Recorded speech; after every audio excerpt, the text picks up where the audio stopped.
Ladies and gentlemen, good afternoon. Welcome to this webinar from Campion Hall in Oxford. My name is Frank Turner. I'm a Jesuit here and a fellow in political theology. The series, as you know, is the series of Darcy lectures for 2021 on the theme of common good, theological, philosophical, and political aspects, given by Dr. Patrick Riordan of Campion Hall. Patrick will speak for approximately 45 minutes, and then we'll have time for at least a few questions and comments. If you would like to post a question or comment on Zoom, please do not use the chat function, but the Q&A function. And now, without further preparation, I'm happy to hand over to Patrick for this lecture. Thank you, Frank. Well, welcome everyone to this third lecture in the series on the common good. And the title of this lecture is Liberalism the Enemy? I'm going to begin today with a couple of quotations. I'd like you to compare the following two passages. Almost all of the promises that were made by the proponents of liberalism have not come to fruition. These promises range from limited but effective government to rule of law, an independent judiciary, responsive public officials, and free and fair elections. After being conceived as a political philosophy some 500 years ago and put into effect at the birth of the United States nearly 250 years later, liberalism appears to have failed. Not because it fell short, but because it was true to itself. In practice, liberalism promotes gross inequality, enforces uniformity and homogeneity, fosters material and spiritual degradation, and undermines freedom. Its vision of human liberty seems increasingly to be a taunt rather than a promise. Now, that passage comes from Professor Patrick Deneen's 2018 book, Why Liberalism Failed. Professor Deneen is professor in Notre Dame.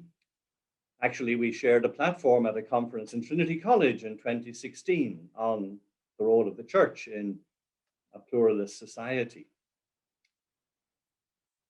So why liberalism failed is Professor Deneen's topic. Compare his indictment of liberalism with this one. Another quotation. During the 17th and 18th centuries, practically all the nations of Europe and America fell under the influence of liberalism, meaning the political and social doctrine which repudiates all divine authority in public life. The will of the majority is viewed as the ultimate source of authority. The rights of man, often minus his responsibilities, became the measuring rod. The claims of justice, charity, and patriotism, which are the bonds of social life, may be overruled by the wish of a majority, however temporary or fickle. A byproduct is economic liberalism, which opened the door to unbridled capitalism and the subsequent exploitation of the working population and the growing power of financiers in the function of government. A further development was the prevailing materialism, the fostering of the craving for pleasure and for wealth, and often a reckless mismanagement, waste, and misappropriation of public funds that resulted in ruinous taxation or the imposition of severe cutbacks on the people. End of quotation. You will have noticed the similarity to the earlier text, but this one is 90 years older.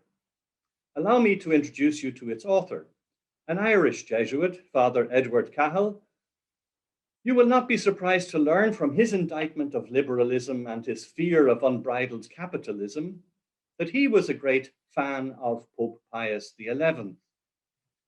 The quoted text is from a pamphlet he published in 1928 entitled Ireland and the Kingship of Christ. He was a man of his time, writing in the 20s and 30s of the 20th century.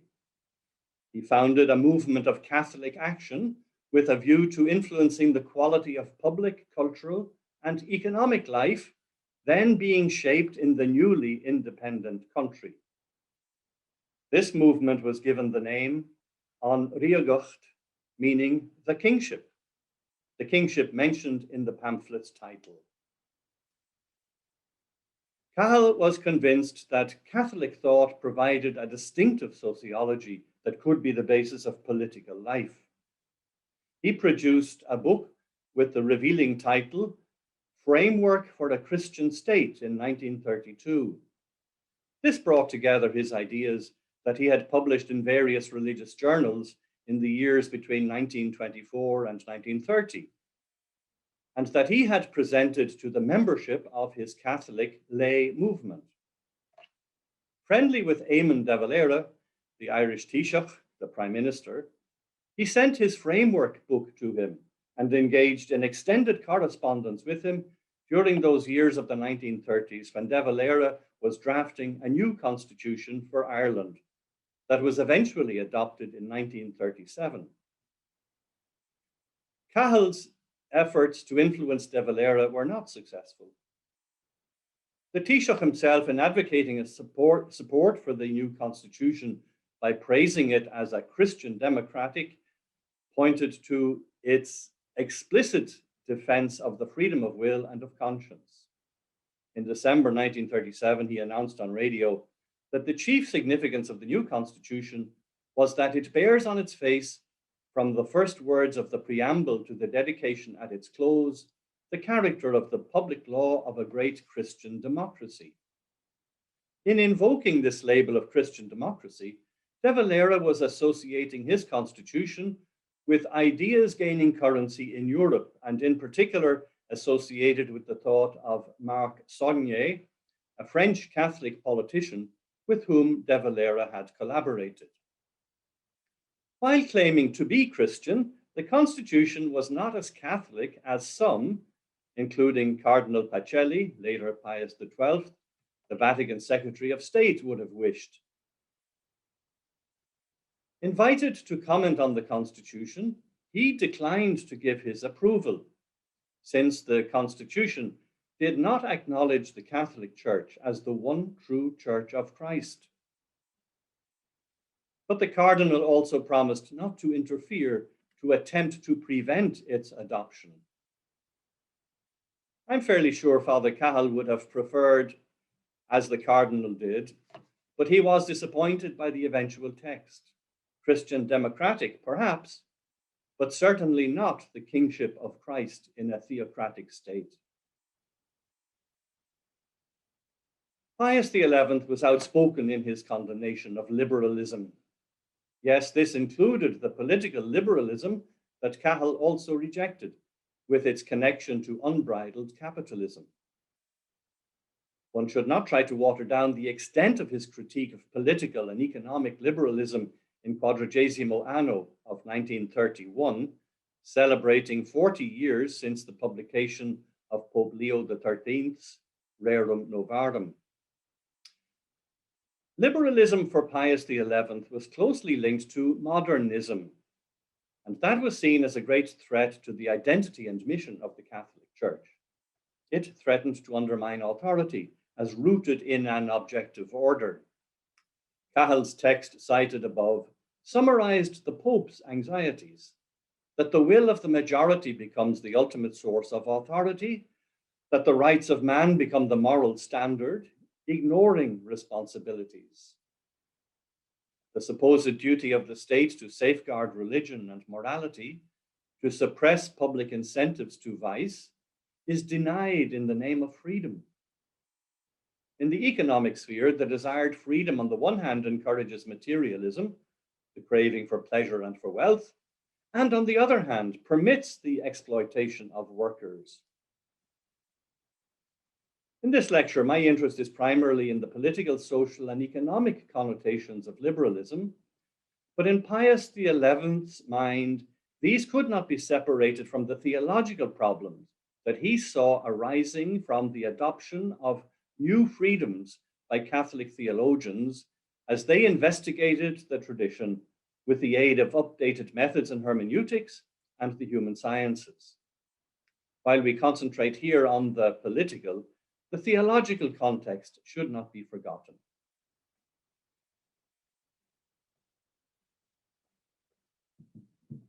At the Vatican Council in the 1960s, the Church revisited its condemnatory stance over against modernity and the values of freedom in terms of an endorsement of religious liberty and in terms of individual rights. With its Declaration on Religious Liberty, Dignitatis Humanae, 1965, the Council affirmed its commitment to upholding persons' right to live according to their conscience, and on the other hand, its commitment never to rely on the exercise of the state's coercive power to ensure their conformity to the truth. This was an express move from the shorthand statement that error has no rights to a clear acknowledgement that persons have rights, even when they are mistaken or misguided in their chosen affiliation. In the context of the previous condemnations by Popes Pius X and XI of the assertions of the centrality of the notion of human freedom, this development in the Church's position did not mean an abandonment of the importance of truth, nor did it mean an option for arbitrariness, of relativism or subjectivism, to supplant a grasp of the real. Instead, it represented a moment of growth in appreciation of the dignity of the human person and her essential constitution as a creature drawn towards eternal mystery. So a big change had taken place in the thinking of the Church. How do we explain this change? How did this change in the thinking of the Church's leadership come about? The concern of the theologians of the modernist period had not gone away, despite their being silenced. How could the faith be made intelligible and attractive in the context of modernity? Remained an issue for those engaged with people and communities in the circumstances of the mid-20th century. Finally, the Church, under the leaderships of Popes John the 23rd and Paul VI, accepted the validity of these questions and attempted to address them. The exigency of the questions drove the renewal of the thinking of the Church, but the historical context, a changing historical context, also provided an impetus to change. A recent book raises the critical question of how it was possible for the Church to move from an official position of opposition to modernity to embrace modernity and several of its key notions, such as church-state separation and the espousal of human rights. How could Catholics, who once claimed the obligation of a political community to subject itself to the law of Christ, adjust their stance to an acceptance of the principle of church-state separation and the effective exclusion of clerical authorities from civil power? James Chappell, in his 2018 book, Catholic Modern, The Challenge of Totalitarianism and the Remaking of the Church, notes that the Church has embraced modernity and that Catholic thinkers and leaders take for granted that they are living in a religiously plural world and that their task is to collaborate with others in the name of the common good. Catholics do not seek church-state fusion. They do not call for an overturning of the secular order or pursue a reinstatement of the Church as the sole guardian of public and private morality. We do have to note, however, that there are some voices, some Catholic voices in movements such as integralism, which are now making such calls. Chappell's book explores how Catholics came to embrace religious pluralism, human rights, and the secular state as positive goods, and not only as brute facts to be grudgingly accepted. He surveys some European experiences from the First World War to the 1960s, looking in particular at France, Germany, and Austria. He investigates lay Catholic figures and civil society organizations rather than the magisterium or clerical-led political stances. This study reveals a complex and richly textured history, and so provides a helpful counterpart to the simplistic narratives of secularizing liberalism on one side and compromise, betrayal, or failure on the side of the church. What comes to your mind when you hear the words secular modernity? We probably associate them with liberal democracy and market liberalism. But for Christians of 90 years ago, secular modernity appeared in the guise of a choice between fascism and socialism. Liberalism was already deemed a failure. Liberalism belonged to the past. Politically, it was seen to have failed in bringing about the First World War, but more particularly, more recently, it had failed in the Weimar Republic in Germany. Economically, it was seen to have failed in the Great Depression following the 1929 crash, hyperinflation, and widespread unemployment of productive capacities. The options then for modern societies seem to be either a form of fascism or a form of socialism. These were the two big contenders on the intellectual market at the time. Chappell documents how lay Catholic leaders and politicians in Europe sought to position themselves in this situation, how they defined for themselves how to be Catholic and how to remain faithful in the midst of social and political life. They did this by their involvement in various institutions and organizations, and by their engagement in public debate, and principally in publications.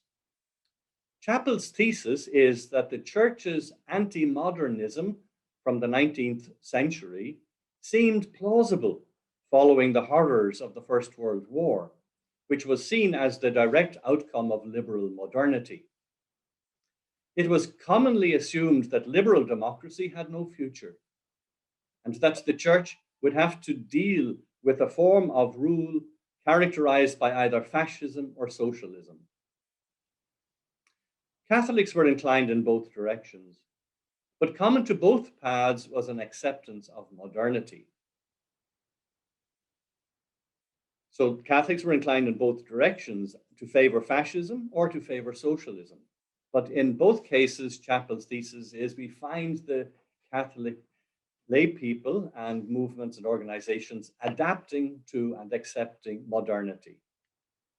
Nostalgia for a medieval past, along with a sympathy for authority, led many Catholics to favor fascism as an ally against atheistic communism. Pope Pius XI was deemed to take this line, and in support it is remarked that his sweeping condemnation of communism in the encyclical letter Divini Redemptoris in 1937 was not matched by a condemnation of Nazism as such in his letter Mit brennender Sorge of the same year, which complained of Nazi excesses and violations of church privileges, also in violation of the Concordat. Many Catholics continued to long for a monarchist restoration, church-state alliance, and the return of mono-confessional civilization. Still, as Chappell documents, Pius's 1937 encyclical marked a significant development in his own position, and its language is in stark contrast to that employed in 1922, when Pius XI released Ubi Arcano Dei Concilio, his reflection on the Great War and its consequences.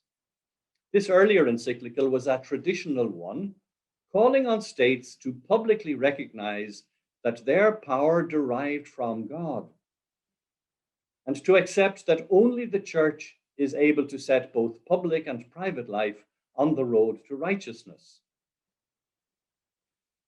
In about 80% of the invocations of rights in this earlier letter, they are ascribed to institutions or to God, but not to individuals.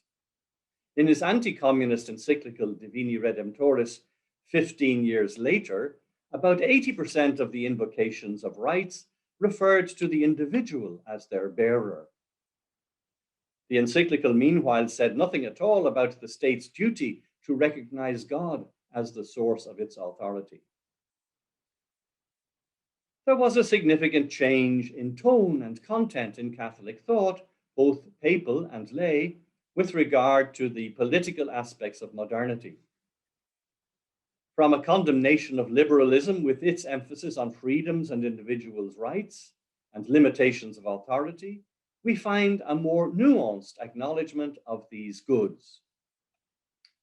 At an official level, it remained true what had been asserted by Pius XI in his encyclical Dilectissima Nobis, 1933, in which he addressed the situation of the Church in Republican Spain, where he stated that the Church does not support any particular political ideology. Universally known is the fact that the Catholic Church, he writes, the Catholic Church is never bound to one form of government more than to another. She does not find any difficulty in adapting herself to various civil institutions, be they monarchic or republican, aristocratic or democratic. Now, in writing this, he must have been aware of how his predecessors in the 19th century would have given a very different impression, namely of preferring monarchy to democracy. But perhaps he felt supported by Augustine's assertion of a similar principle in the City of God. I quote, "So long then as the heavenly city is wayfaring on earth, she invites citizens from all nations and all tongues, and unites them into a single pilgrim band. She takes no issue with that diversity of customs, laws, and traditions whereby human peace is sought and maintained. Instead of nullifying or tearing down, she preserves and appropriates whatever in the diversities of divers races is aimed at one and the same objective of human peace, provided only that they do not stand in the way of the faith and the worship of the one supreme and true God." So now I'll move on to Vatican II and Popes John Paul II and Benedict XVI and their remarks in regard to liberalism. Given the principle enunciated by Pope Pius XI, it would be surprising to find an official endorsement by the Catholic Church of liberal democracy as a preferred form of government, much less required by Catholic teaching. And yet, with the Vatican Council's strong affirmation of religious liberty and its grounds in the dignity of the human person, we can inquire which forms of state and government are compatible with this central value of human dignity and fundamental liberties. This, I suggest, is a fundamental central question. If the dignity of the human person is fundamental to political life, which political ideology, which ism, is compatible with it and likely to serve it best? The pastoral constitution Gaudium et Spes from the Vatican Council observes that a growing awareness of human dignity throughout the world has led to attempts to bring about a politico-juridical order which will give better protection to the rights of the person in public life. These include the right freely to meet and form associations, the right to express one's own opinion, and to profess one's religion, both publicly and privately. The protection of the rights of a person is indeed a necessary condition so that citizens, individually or collectively, can take an active part in the life and government of the state. That's from paragraph 73 of Gaudium et Spes. Criticism is then directed at political systems that deny religious liberty or that permit the use of power to favor the interests of some in preference to the common good.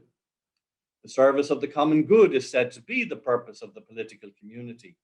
But the form of the political regime and the appointment of rulers are left to the free will of citizens.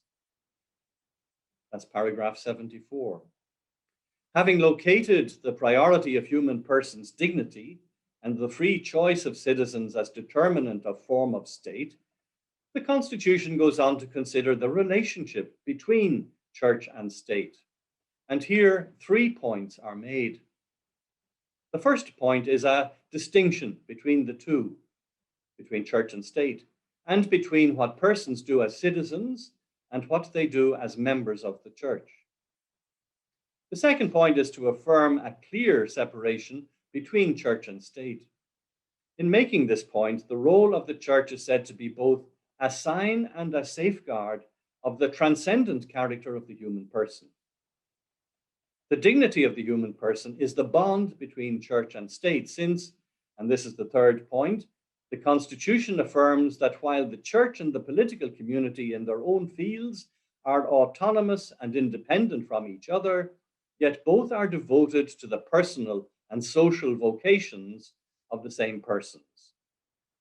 The more that both foster sounder cooperation between themselves, with due circumstances with due consideration for the circumstances of time and place, the more effective will their service be exercised for the good of all.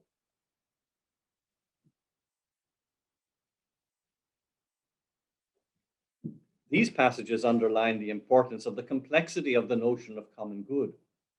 It can refer both to ultimate end, here mentioned as eternal vocation, and it can refer to the means and conditions for achieving fulfillment, both individual and communal, here listed as the temporal order, the means proper to the earthly city, respecting the political freedom and responsibility of citizens.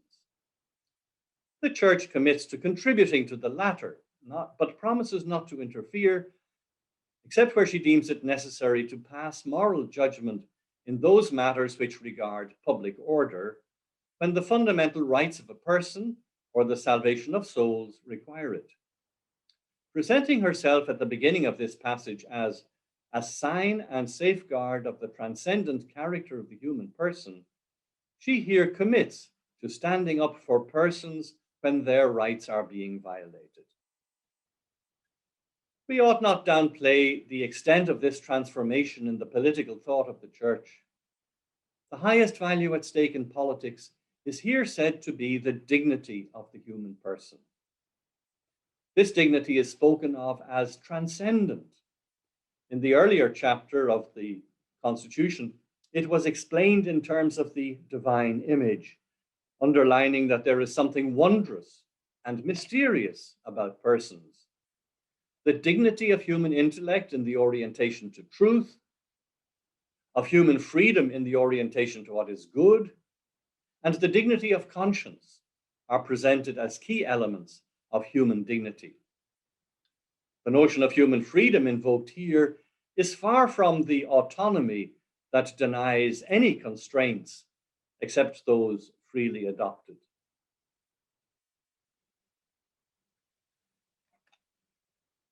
Professor David Walsh, professor of politics at Catholic University in America in Washington, D.C., a Dublin man, a friend of mine, has written extensively on the topic of the human person.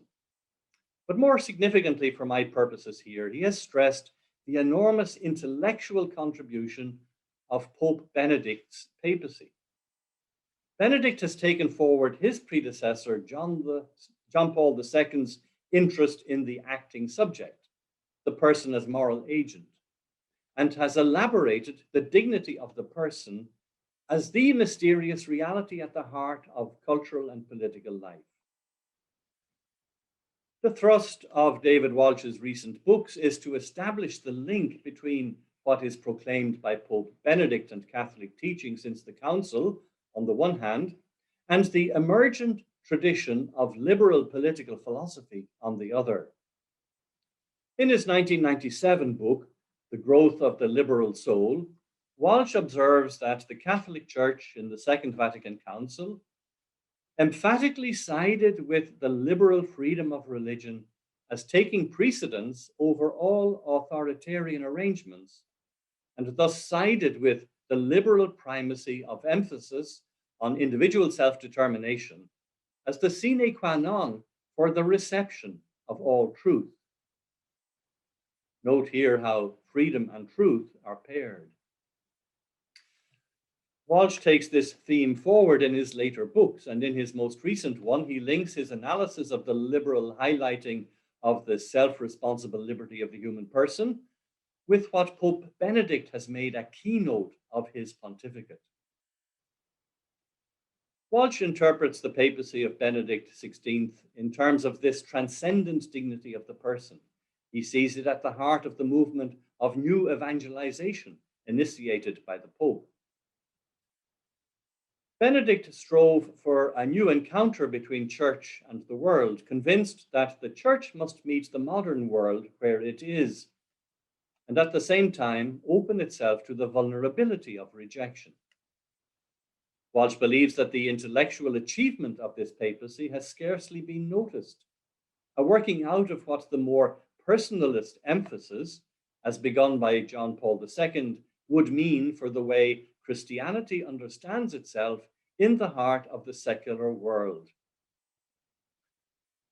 The church, he suggests, would change the world, neither by separating from it, nor submitting to it, but by revealing the eschatological secret buried within it.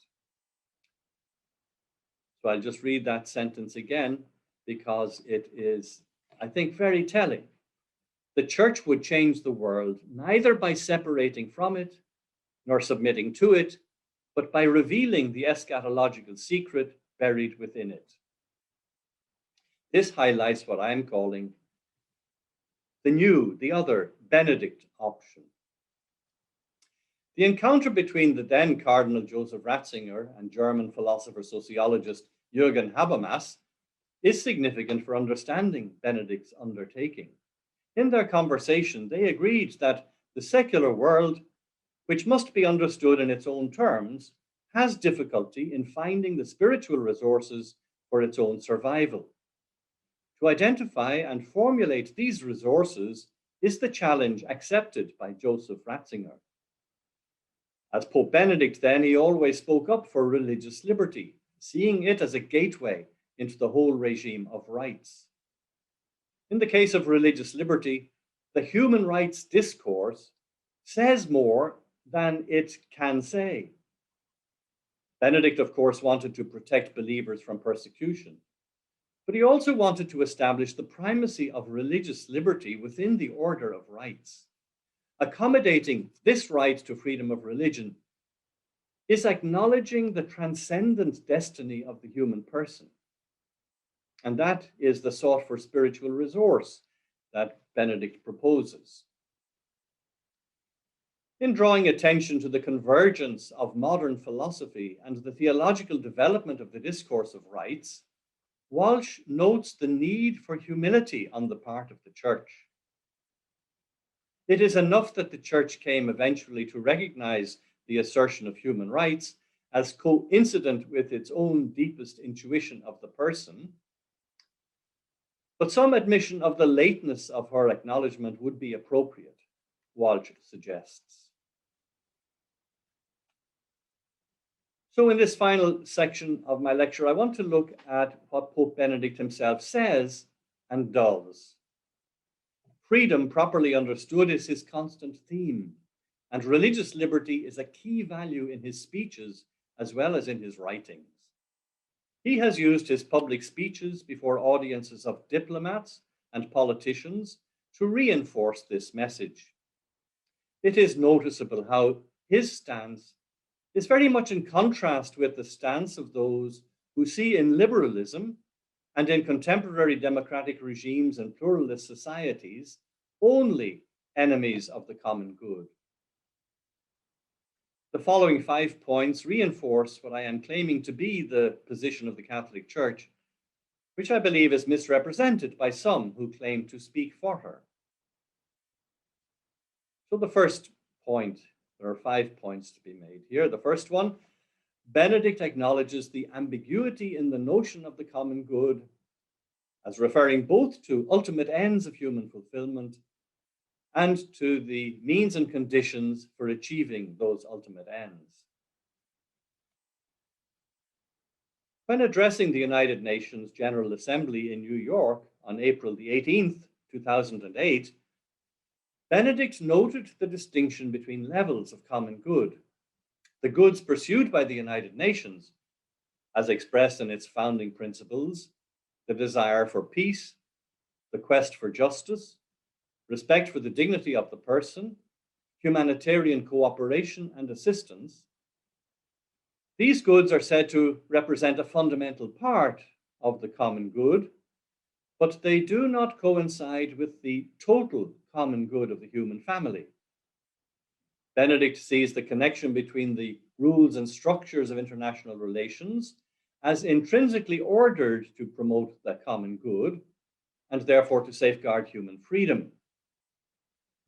The occasion of his speech was the celebration of the 60th anniversary in 2008 of the Universal Declaration of Human Rights.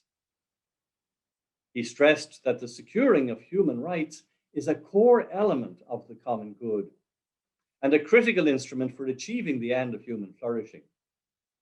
He repeats this link between rights and common good, not presenting the latter as an extrinsic consequence of the application of means, but instead that the common good is realized as rights are secured.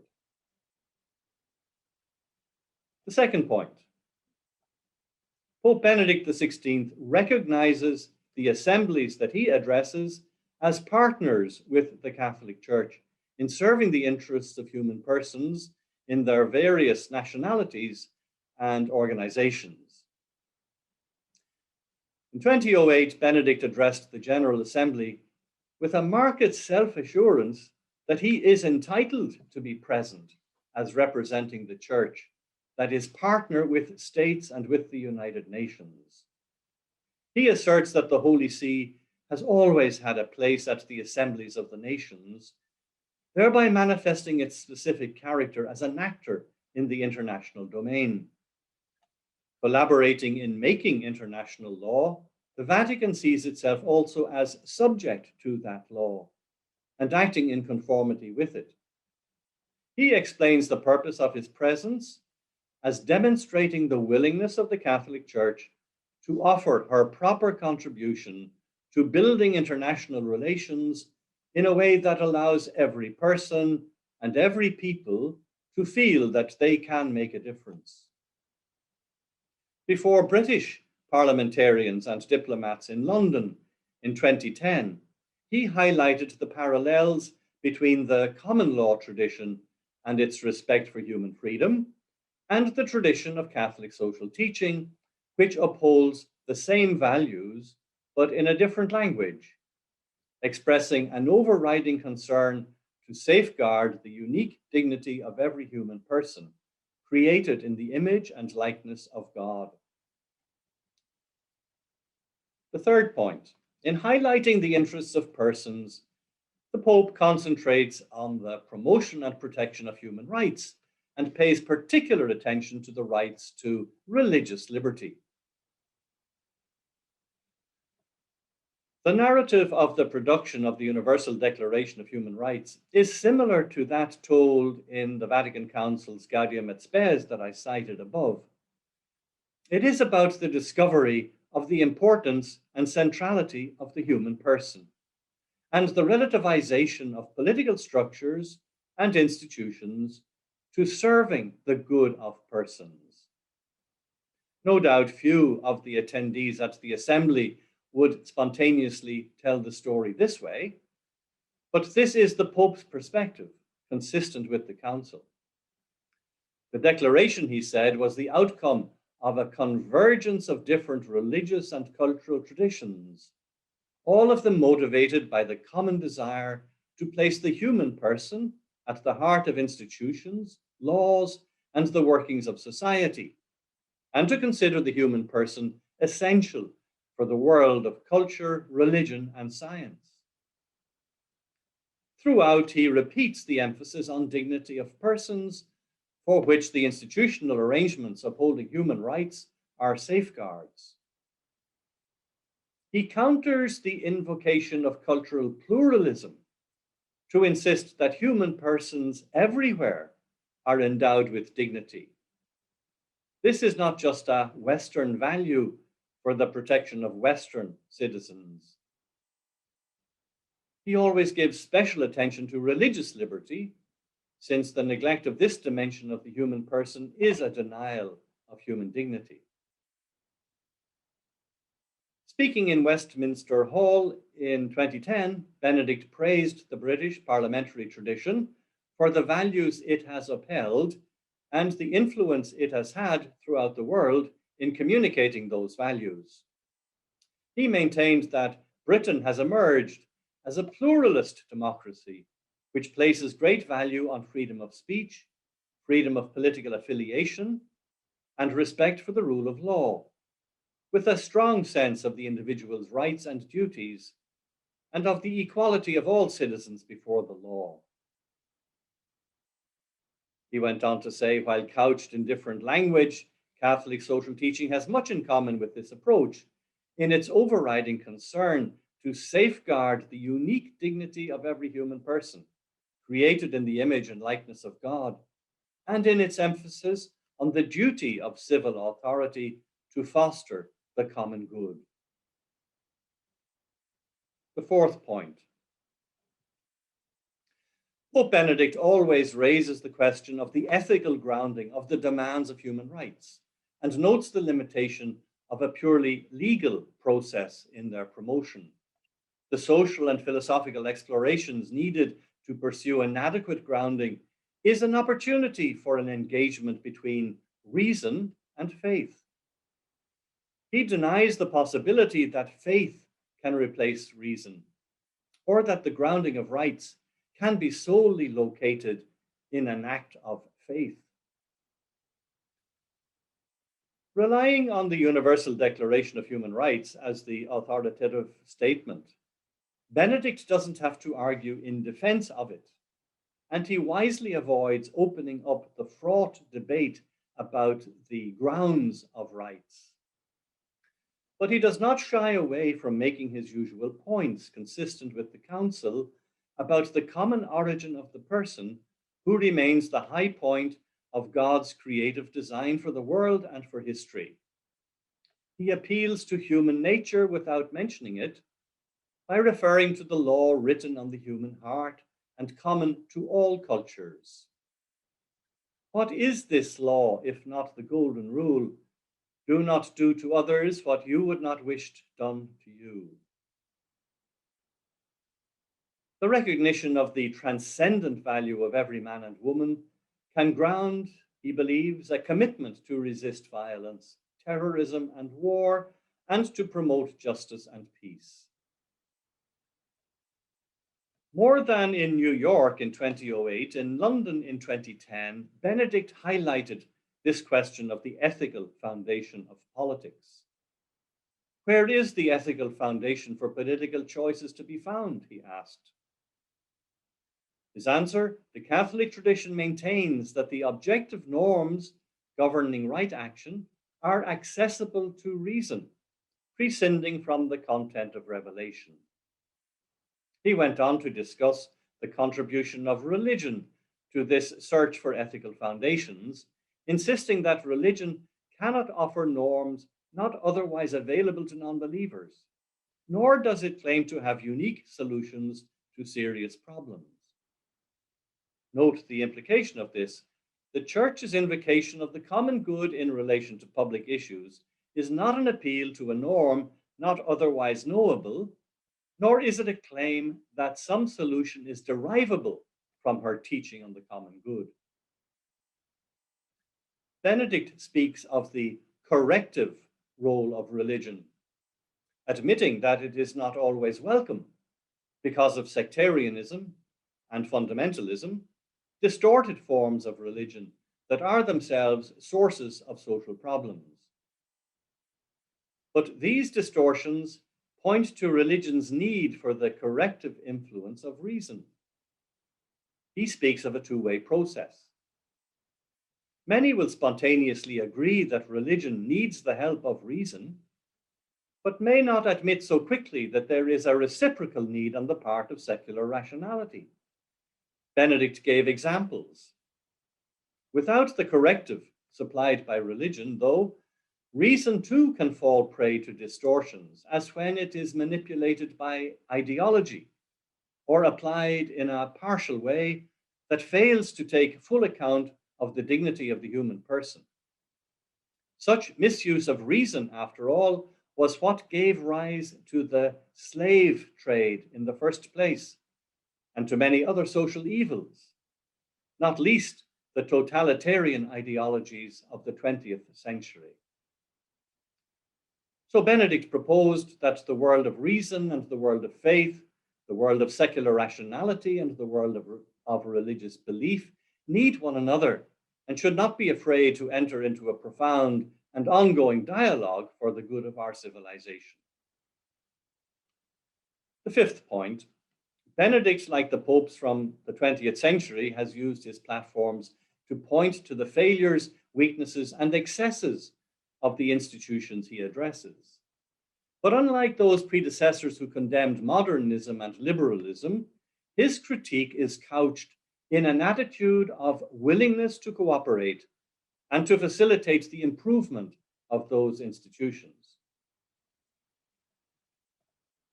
Is there a veiled criticism in the remarks made to the United Nations that the right to religious liberty should never be curtailed, implying that sometimes it is, either in excessively secular, anti-clerical, or theocratic countries?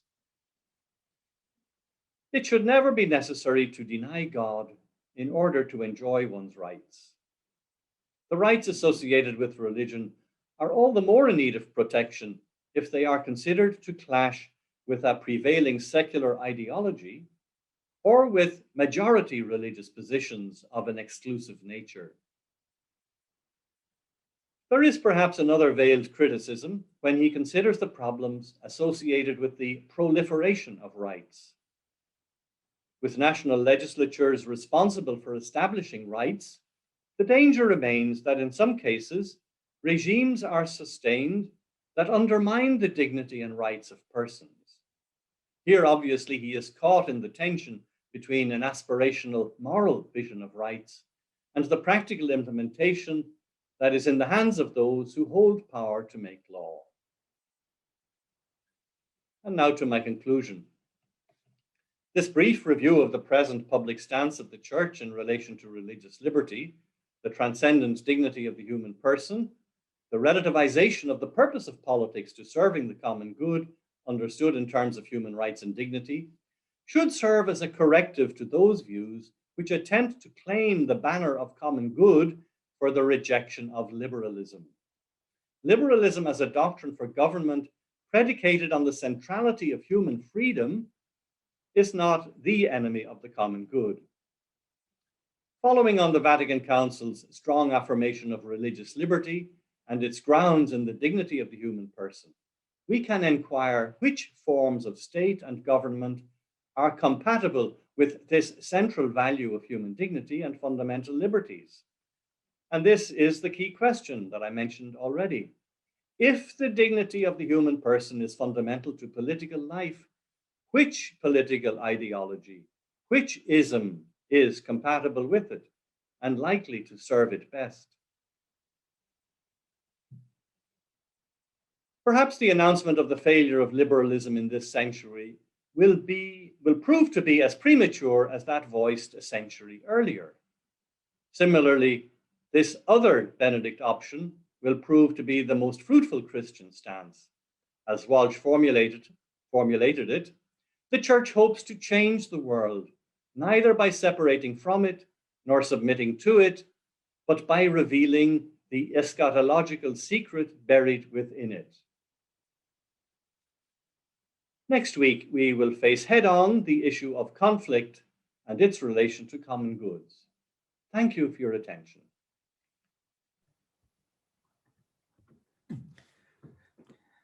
Thank you very much, Patrick, for that very illuminating and clear presentation. if I may ask you first, speaking of the earlier 20th century, you described a kind of liberalism which was stuck between two opposing absolute systems of fascism and communism.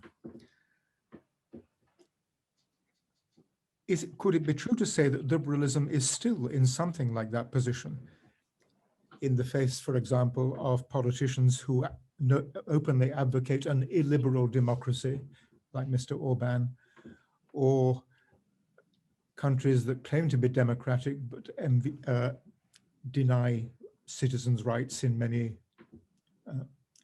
clear ways? What resources has liberalism to be more effective than it was a century ago? Yes, that's a very good question. And perhaps it goes beyond what I'm capable of providing right now. I think I'm not making the case for liberalism as a political regime. I'm making the case for the church's stance in relation to politics and saying that duty of politicians, of political regimes, is to serve the common good. Now, which regimes are best placed or best capable of serving the common good? And we should not adopt or should not go with the tendency of some to say, well, of course, liberalism has failed. The church can't look to it to serve the common good. And I have recorded the history of how the church's stance has changed in relation to liberalism, partly because of that confrontation in the early 20th century between socialism and fascism, to embrace what are fundamental values that are shared by Christian church, the dignity of the human person and the value of human liberty, and a liberal political regime. So the question remains that in terms of our church stance in relation to politics, what liberal regimes are going to do to sustain their resources and to maintain their ability to do politics. Perhaps I can suggest something about that in next week's lecture, where I will be addressing more directly the nature of politics and the role of conflict, because here, of course, we do have instances of conflict. Thank you.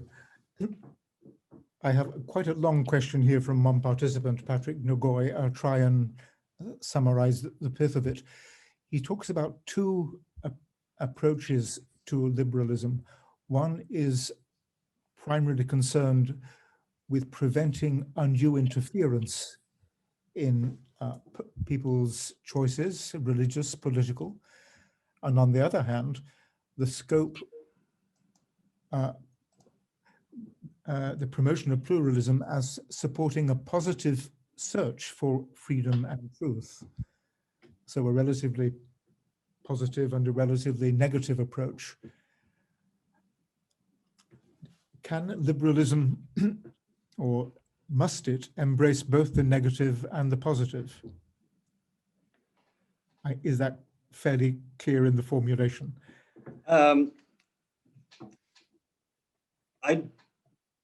think that's going to be our difficulty when we look at Augustine. Augustine will bring this home to us as well. It's impossible to have the ideal. So there will always be flaws and difficulties with the situations we encounter. And therefore, a fundamental challenge to Christians is, how do we live with our fallen humanity? How do we live with situations that are the product of our fallen humanity? And we will find both the positive and the negative intention. And we will often find ourselves having to take sides. So at this stage, unless the question were a little bit more concrete and focused, I don't know what else I will say, other than, lecture 5, we will be looking at Augustine, and Augustine, who famously formulated that challenge, how to live faithfully in the midst of evil. That's our fundamental Christian vocation. Thank you. I have another question from the listeners, from Niall Leahy, who asks, does the size of a country affect its ability to order political and economic freedom towards the good? Definitely, and not only its size. Had we returned to Aristotle to look at the conditions that he elaborates for good functioning political community, he mentions things like size and resources and stage of development. So of course, a country's size, how it has managed to articulate itself for action in the world. And there are large countries that have articulated themselves in sophisticated structures of, for instance, federalism in the Republic, in German Federal Republic, or federalism in the United States of America. And then the European Union, I suppose, is another example, though it is not an example of federalism, but there is the possibility of societies articulating themselves for action, even though they are large and complex with diversity of cultures and so on. So I think a lot is possible. Challenges are always present. The temptation of encountering those challenges coming from size, from diversity, plurality of perspectives and so on, is to think, wouldn't it be wonderful if we could all get together as a harmonious group who all share the same vision, who speak the same language, worship the same God, and enjoy the same beer? Wouldn't that be wonderful?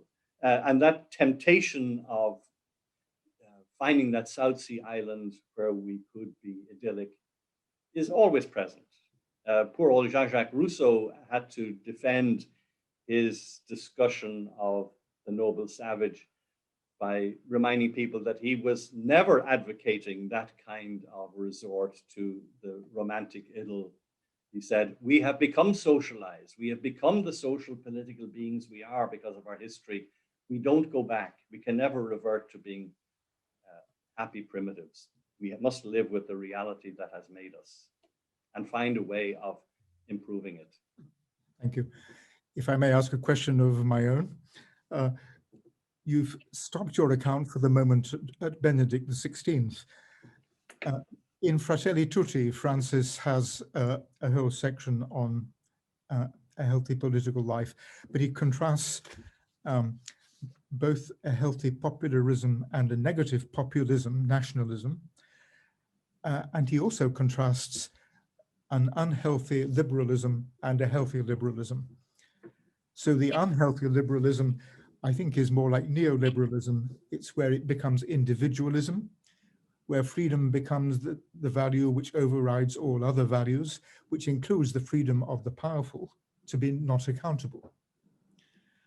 And on the other hand, the healthy, what he means by the healthy liberalism is a politics where, beside the powers of government and market, there is a healthy and pluralist civil society, and therefore many different voices can be heard, and he is fully prepared to accept the resulting tension of, as he is in the church itself, in those debates. Thank you, Frank. I did anticipate that, my listing of, especially the writings of Pius XI, that may have been forgotten by many people, but looking over that history in the 20th century and referring to the various popes and their writings, I did expect that people would say, well, what about Pope Francis? Aren't things different there? And of course, very much so. Next week, when I address the question of politics and conflict, I will be citing Pope Francis precisely on this point, that I think he is making steps forward in facing the reality of conflict and then finding a way of accommodating that within an account of the common good. And that is something that has been also part of the dynamic of development in the Catholic Church's thought. The following lecture on Augustinianism, I think, will also have us looking again at Pope Francis. Yes. But I think those tensions between a liberal secularism and an illiberal secularism are definitely tensions that must be faced. And I think obviously what I am espousing here in this lecture is the central value of liberalism, which is to say government must be predicated on the core value of upholding and protecting the freedoms of individuals. It's not the only role of government, it's not the only thing it must do, but that is central to understanding the purpose of government. So that as a principle of liberalism as an ideology, I will want to uphold. But there is much more to be said, evidently. Already I've hinted in this lecture at the difference between the understanding of liberty that Pope Benedict has presented, where truth is always an element present. So the orientation of human intellect to the truth, to the real, must be seen alongside the orientation of human freedom to the good. And some elements of philosophical emphasis on autonomy want to reject any such reference to truth or reality. It's all down to those constraints that people choose for themselves and impose on themselves. Thank you very much. There is a third question from Connor Casey, but I'm afraid to say our time has run out. Well, thank you. I will definitely write to Connor because I owe him another email after the last lecture. I only got to read his question from the last lecture yesterday. Thank you. So may I thank everyone for attending this lecture, and especially thank Patrick for giving such a helpful presentation. The fourth lecture in this series of 8 is next Tuesday at the same time.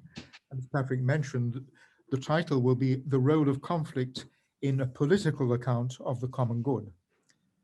And so we'll be very happy if participants care to join us again next week. Thank you and good evening. Thank you.